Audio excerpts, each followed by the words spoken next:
फासला काफी है मदीने शरीफ से। जो लोग गए हैं या जाते हैं उन्हें पता है काफी फासला है।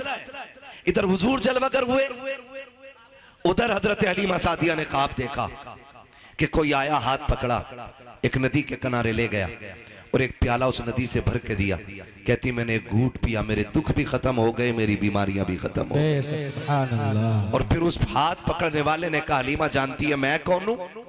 कहा जी नहीं। कहा मैं तेरा वो सब्र हूं जो तूने मुसीबत में भी रखा था। मैं तेरा वो सब्र हूं जो तूने मुसीबत में भी मुझे नहीं छोड़ा।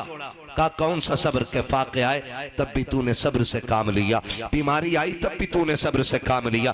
हलीमा मैं तुझे उस सब्र का नतीजा देने के लिए आया हूं। कहा क्या बात है? कहा हलीमा खुशखबरी तेरे लिए ये है कि तेरे दुख भी खत्म होने वाले हैं, तेरी मुश्किलें खत्म होने वाली है। कहा कहना क्या चाहते हो? कहा वो साथ करीब आ रखी है कि अब तेरी मुश्किलों के दिन जा रहे हैं, अब खुशियों के दिन आने वाले हैं, बरकतों के दिन आने वाले हैं। कहा इतना मैंने सुना है, सुबह उठ के अपने शोहर से कहा था मेरे सरताज औरतें मक्के को जा रही हैं बच्चा लेने के लिए, हम भी चले। कहा किस लिए? ताकि हमें भी कोई अमीर का बच्चा मिल जाएगा, हम उस बच्चे की परवरिश करेंगे, शायद सोना मिल जाए, चांदी मिल जाए, फिर हमारे बच्चों के फाके टूट जाएंगे, हमारे घर का गुजारा होने लग जाएगा। हजरत हलीमा सादिया ने इतनी बात कही। शोहर ने टूटे हुए लहजे में कहा था बताओ तो मेरी शरीक हयात किस चीज से हम जाएंगे मक्का शरीफ? हमारी सवारी बीमार भी है, उसका पैर भी टूट गया है, फाकों का आलम ये है कि हमारे बच्चों के फाके हो रखे हैं, बेटियां फाके से है, हमारा बेटा जो है वो जो तुम्हारा दूध पीता है उसका पेट नहीं भर रखा है,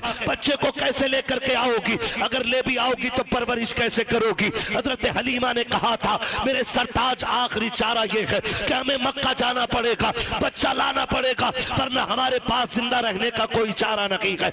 इतनी फाका कशी हो गई है कि मौत की कगार पे दुनिया आ गई है। हजरत हारिस ने कहा था जैसे तुम्हारी मर्जी है चलो। हजरत हलीमा सादिया ने अपनी बीमार ऊँटनी को लिया के अपने शोहर को साथ लिया, अपने बच्चे को साथ लिया, बेटियों को घर छोड़ा के और खुद शोहर के साथ मक्का तशरीफ ला रखी है। जो काफिला बनी कबीले बनु साद से चला के उसमें 9 औरतें थी, 10वीं हजरत हलीमा सादिया के। जब आपकी सवारी चलते चलते थकी बैठ गई, हजरत हलीमा कहती है ओ साथियों जरा ठहरो तो सही, मेरी सवारी थक गई है, थोड़ी देर इंतजार कर लो ताकि मेरी सवारी को आराम मिल जाए, फिर मैं भी तुम्हारे साथ चलूंगा। 2-3 मरतबा ऐसा किया। फिर साथ वाली औरतों ने कहा था हलीमा अगर तेरे साथ रुकते रखे तो रास्ते का पानी खत्म हो जाएगा, खाना खत्म हो जाएगा। हलीमा बात ऐसी है या तो साथ चल वरना हमें जाने की इजाजत दे दे। जब काफिले ने पीछे छोड़ने की इजाजत दी है हजरत हलीमा ने कहा जाओ जा सकती हो। जब कबीला छोड़ के जा रहा है, जब काफिले की 9 औरतों ने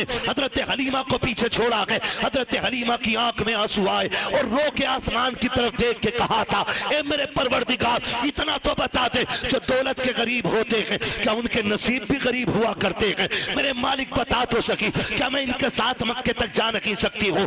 ये कह के हजरत हलीमा सादिया रोई है। तारीख गवाह है हजरत हलीमा सादिया पीछे रह जाती है। जब हलीमा सादिया मक्के में जा रही है, जिस वक्त मक्के में दाखिल हो रखी थी, ये 9 की 9 औरतें बच्चे लेकर के वापस निकल रही है। आपके शोहर ने कहा था हलीमा अब जाके क्या करोगी? जितने बच्चे थे ये ले जा रखी है, अब कोई बच्चा की नहीं होगा, क्या किया जाएगा? हजरत हलीमा सादिया ने कहा था यहाँ पे रब का घर भी है, हरम पाक भी है, आए हैं तो खाली नहीं जाना है। हरम शरीफ में हजरत हलीमा सादिया आती है, आने के बाद खिलाफे काबा पकड़ती है और रो के कहती मेरे परवरदिगार मेहरबानी कर ले, मेरे बच्चे फाके से है, मेरा कबीला भूख की कगार पर है। ए मेरे परवरदिगार बड़ी दूर से चल के आई हूँ, मैं तुझसे दरिया नकी मांग रखी हूँ, एक कतरे का सवाल है, परवरदिगार अपनी चौखट से खाली ना लौटाना।